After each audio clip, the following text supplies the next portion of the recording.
KG হিসেবে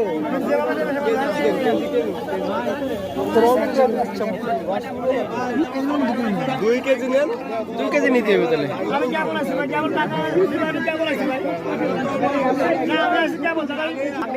এটা কত আর এটা কত? 50-100। এটা 350, 320 চাইছে, 300 করে দিতে হবে। আর এটা